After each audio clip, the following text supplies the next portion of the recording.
Vous écoutez Z sur 7, le podcast quotidien de Trendscanal Z. Nous sommes le 3 mai. Votre podcast aujourd'hui est écrit par Salomé Bayard et animé par Anne Marchand. Bonjour à tous et à toutes. Aujourd'hui, dans ce nouvel épisode, l'EPS et les experts de l'Institut Van der Velde s'accordent sur un constat. Les politiques de droite sont injustes et irréalistes. On est le pire élève de toute l'Union européenne avec ses gouvernements des droites. Un mail en vacances ou après les heures de travail, vous n'êtes pas seul. 52% des salariés francophones vivent avec cette situation, malgré l'obligation légale de déconnexion. Et le fait de mettre les employés sous une telle pression peut faire en sorte qu'ils craquent ou qu'ils quittent l'entreprise ou qu'ils se sentent en maladie de longue durée. Restez bien avec nous, Z sur 7, c'est tout de suite.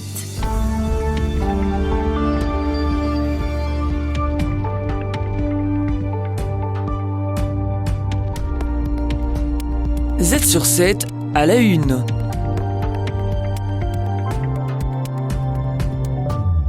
Les critiques fusent du côté du PS qui pointe du doigt des politiques de droite jugées inéquitables et irréalistes. Même son de cloche chez les experts budgétaires de l'Institut Van der Velde. Il prévoit un déficit budgétaire massif avant la fin de la législature. Paul Magnette, président du PS. Le vrai déficit de la Belgique, selon nos estimations, quand on tient compte non seulement du fédéral, mais des régions, communautés, des villes et communes, est aux alentours de 43 milliards. C'est 43 milliards de déficit, c'est plus de 6% du PIB. On est le pire élève de toute l'Union européenne avec ses gouvernements des droites. La majorité serait-elle trop optimiste ? C'est en tout cas ce que pense le PS, qui l'accuse d'exagérer les effets retour. Résultat, selon lui, 100 000 malades de longue durée en plus à prévoir suite aux mesures liées au travail. Et dans le même temps, une flambée des dépenses non financées en matière de défense. Pierre-Yves Dermagne, chef de groupe PS à la Chambre. Avec ce qui est sur la table aujourd'hui, la Belgique n'atteindra pas les 2% du PIB en matière de défense, comme le demande l'OTAN. Et puis, en plus de cela, on a identifié effectivement plus de 3 milliards d'euros qui ne sont pas financés. Donc, on n'a absolument pas une vision claire sur les investissements qui seront consentis en matière de défense. Christy Montréal tire la sonnette d'alarme en Wallonie. Elle critique des choix fiscaux qu'elle juge inéquitables, ne profitant qu'aux plus nantis. Parmi eux, la réforme des droits de succession, des droits d'enregistrement et la fiscalité des véhicules électriques. Elle pointe aussi des charges glissées discrètement du fédéral vers la région. Christy Montréal, chef de groupe PS au Parlement wallon. C'est un budget irréaliste. Il doit faire en région wallonne plus de 2,2 milliards encore d'économies. Et la première année, le premier budget, le premier ajustement, il plombe le déficit de 77 millions d'euros. Donc ils aggravent la situation. Alors oui, ils font des économies et ils disent que c'est pour assainir la situation, mais la réalité, elle est tout autre. En dévoilant ces chiffres, le PS affirme simplement faire son travail d'opposition. Mais attention, une opposition qu'il veut constructive, pas systématique. Pour Paul Magnette, le gouvernement refuserait une analyse de son budget par le Bureau fédéral du plan, une instance tout à fait indépendante, de peur d'en révéler les failles. Le président du Parti socialiste appelle donc à un changement de cap rapide.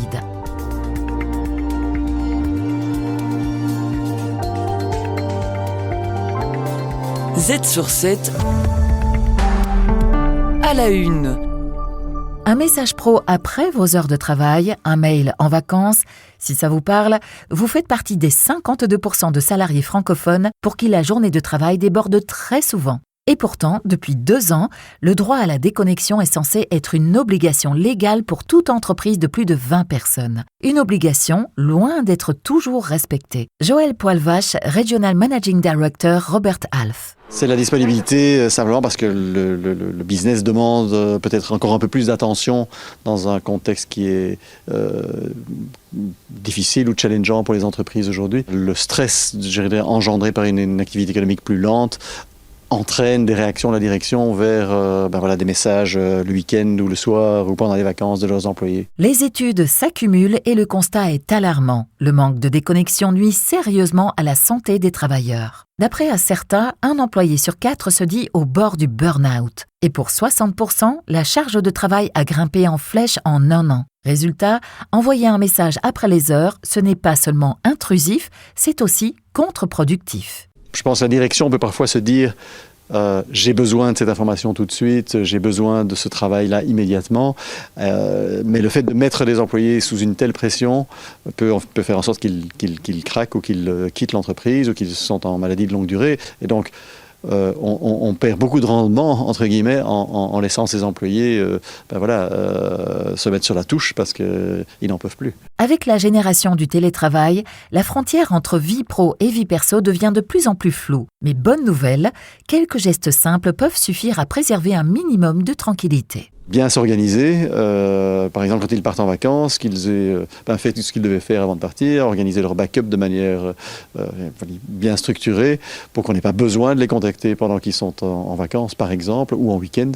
Donc il y a cela. Je crois qu'il y a aussi mettre des messages d'absence qui sont bien structurés, qui permettent aux gens qui leur envoient des mails par exemple de pouvoir contacter la personne qui est en backup. Les employeurs eux aussi ont leur rôle à jouer. Ils disposent de plusieurs leviers pour garantir une déconnexion efficace à leurs équipes. Il m'arrive parfois de travailler un peu le week-end, mais je vais envoyer des mails avec un retard de livraison pour que les mails arrivent le lundi matin plutôt que le dimanche après-midi. Et puis aussi afficher, des directives claires par rapport à leurs employés, de quand ils ont besoin d'avoir leurs employés disponibles et puis quand est-ce qu'ils ont vraiment ce droit à la déconnexion et montrer l'exemple. Pas de sanctions spécifiques prévues par la loi en cas de manquement. Toutefois, des plaintes peuvent être adressées aux syndicats ou aux services externes de prévention et de protection du travail. Z sur 7 à la une. Pluie, roi et frites.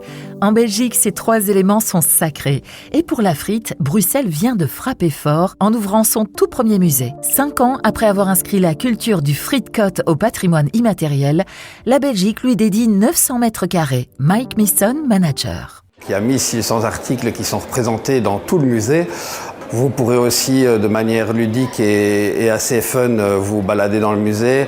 Vous pourrez prendre une photo de vous en train de faire des frites dans un frite-côte. Vous pourrez prendre des photos de vous sur un tracteur en train de ramasser les récoltes. Vous pourrez jouer à un flipper. C'est vraiment très immersif et interactif. À chaque pièce, un bout d'histoire belge se dévoile. Et la meilleure partie, on apprend tout en se divertissant. On va vous parler de l'histoire de la pomme de terre, toutes ses applications, mais également la frite belge, c'est tout un art. Donc elle est d'abord cuite 2 fois. Il y a la pomme de terre qui est très très importante pour en faire des frites. Donc on a la binche qui est la plus connue. La taille de la frite aussi, donc essentiellement entre 10 et 13 mm. Et alors la graisse de bœuf, ça c'est typiquement belge, donc c'est vraiment pour avoir une frite bien croustillante et bien colorée à l'extérieur et bien moelleuse à l'intérieur. Du XVIIe siècle aux créations contemporaines, la frite s'invite dans la bande dessinée, la chanson populaire et même la mode. Dès l'entrée, on plonge dans l'histoire de la pomme de terre avec un audio-guide qui nous transporte du Pérou, berceau du tubercule, jusqu'à notre savoir-faire en terre de Friteland. Et le plus surprenant, le musée de la frite ne sent pas la frite. Ça, c'est vraiment le secret de notre filtration. On a une double filtration, donc c'est vraiment pour que les gens ne sentent pas la frite dans le musée, oui. En Belgique, avec 5000 friteries et son titre de premier exportateur mondial de frites, la frite est un véritable trésor national. Les familles en consomment 16 kilos chaque année. Alors, si vous pensiez tout savoir sur la frite, détrompez-vous. Les meilleurs experts boursiers vous proposent des analyses des marchés internationaux, des conseils avisés et les dernières tendances économiques. Z sur 7, experts boursiers. On termine cet épisode avec un détour par la bourse et un coup d'œil au marché. Fanny Rocher reçoit Philippe Évrard, stratégiste chez Belfius, pour nous parler de cette semaine boursière qui se termine plutôt bien. Oui, tout à fait. Donc, si on regarde le Stoxx 600, il aura progressé sur la semaine de 3,3% et le Standard & Poor's aussi de plus ou moins aux alentours de 3%. Et donc, on voit que les marchés vont mieux. Ils ont commencé à digérer tout le mois d'avril catastrophique qu'on a connu. Et j'aimerais bien revenir avec vous sur ce qui fait fondamentalement la composante du prix des actions, c'est-à-dire la macroéconomie, la géopolitique et également la santé des entreprises, bien évidemment. Commençons par les grandes lignes de cette macroéconomie. Alors aujourd'hui, on a eu les chiffres des créations d'emplois aux États-Unis. Oui. On s'attendait à une nette baisse par rapport au mois précédent. On est à 228 000 au mois de mars et on s'attendait à une création de 130 000. En fait, c'est mieux que prévu. On a 177 000. Et donc, ce qui montre que les États-Unis vont pas si mal que ça. Rappelons-nous qu'à 2-3 jours, on a eu les chiffres de la croissance. On s'attendait à une croissance trimestrielle, de 0,3%, elle était à moins 0,3%. Et donc, en fait, aux États-Unis, on reçoit des signaux qui vont un peu dans des sens contraires, mais ça a l'air d'encore tenir bon. Donc, je plains Jérôme Powell qui a une pression forte pour diminuer son taux directeur. Donc, est-ce qu'il va le faire? Les marchés pensent que ça sera fait plutôt courant de l'été, donc, mais pas pour tout de suite. Alors, en Europe, on avait aussi des bonnes nouvelles. Là, c'est l'inflation qui, on le sait, elle était pas, elle est dans les clous. Elle est toujours à 2,2%, donc ça se passe relativement bien. Et on a eu également aujourd'hui des PMI, donc des indicateurs de confiance des entreprises de plusieurs pays pour tout ce qui est manufacturier, donc industriel, et ça se passe globalement bien. Continuons avec la géopolitique. Donc vous avez parlé des relations entre la Chine et les États-Unis qui ont, semble-t-il, tendance à s'améliorer. On va voir, parce que ce sont tous des accords secrets qui sont quand même un peu publiés, donc ça on verra. Et l'autre grosse nouvelle, c'est justement ce que les États-Unis ont fait avec l'Ukraine, c'est-à-dire signer un pacte pour pouvoir profiter des minerais. Et on sent, même si ce n'est pas explicite dans ce traité, qu'il y a une mainmise implicite de protectorat américain, ce qui pourrait être un game changer dans le conflit entre l'Ukraine et la Russie. Donc, affaire à suivre. Parlons également des marchés, puisqu'il s'agit de la saison des résultats. Alors là, on est en plein dedans. Donc, à l'heure actuelle, aux États-Unis, donc 70% des entreprises du Standard & Poor's 500 ont communiqué, et on a plus de 70% de surprises positives, ce que toujours bien, c'est un bon chiffre aux États-Unis. Et le secteur qui fonctionne le mieux pour l'instant, ce sont les soins de santé. On a plus de 93% de surprises positives. Ça se passe relativement bien. Alors, si on va vraiment sur quelques entreprises, on a ici Microsoft et Meta qui ont communiqué des résultats canons. Donc, il semble qu'ils soient très peu impactés par rapport à la guerre commerciale qu'on connaît. Apple aussi a communiqué des résultats qui étaient quand même très forts, mais a donné des perspectives un peu plus difficiles, vu que 90% des produits Apple sont fabriqués en Chine, donc on imagine que ça risque d'être assez compliqué. Amazon aussi a communiqué des résultats qui étaient très forts, mais qui pâtit plutôt de sa solution cloud, Amazon Cloud, qui n'arrive pas à décoller. Donc là, ça pose quelques soucis.